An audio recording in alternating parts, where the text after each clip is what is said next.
You think Ohio and Michigan rivalry is just about football? Think again. In 1835, these two states went to war and not on the gridiron.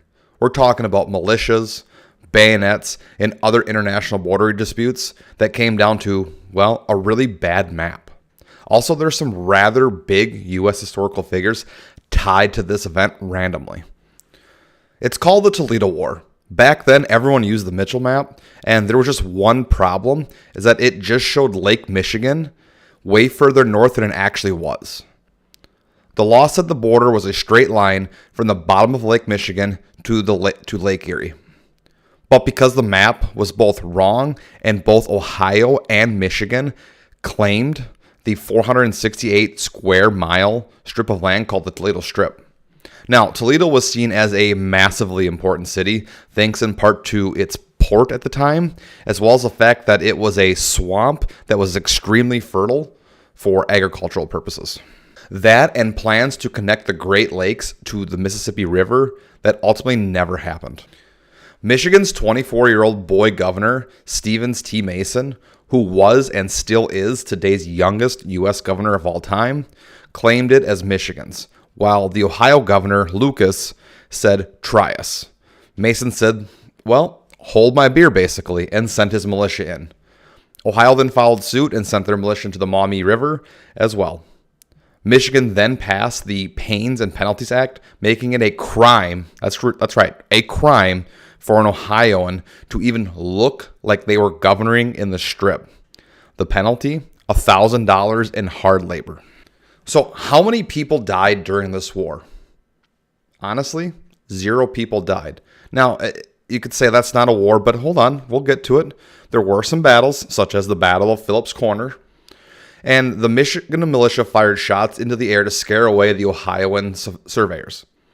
Now, the only actual blood that was spilled during the whole war, as it would be, was a deputy that was stabbed in the leg with a penknife by a guy with the literal name of Two Stickney. Yes, that was his name. Like, legitimately. And he had a brother named One Stickney. This all came to be after his father, who was named Major Benjamin Franklin Stickney.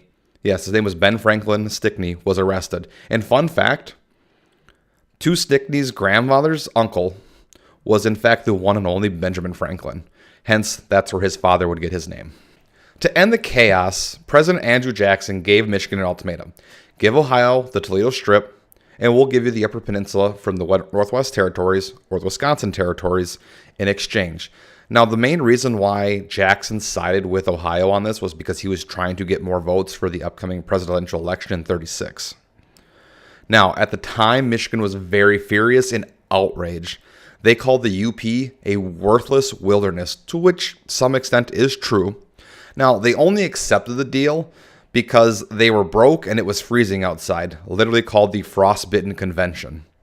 And once all that was settled and they were granted statehood and all that, one Robert E. Lee would be a part of redrawing of the borders once negotiations were finalized, as Lee was a newly graduated lieutenant serving as a military engineer and was a key component in resolving the disputes as a surveyor. Now, ultimately, the payoff of this was, well, ironic in a sense. Ohio got the city of Toledo. Michigan got 9,000 square miles of land that turned out to be, well, filled with billions upon billions of dollars in copper, iron ore, as well as billions in forestry as well.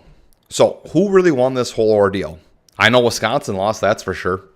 Let me know in the comments down below, and be sure to follow me as we continue exploring other conflicts between states, counties, cities, etc. throughout U.S. history. Thank you.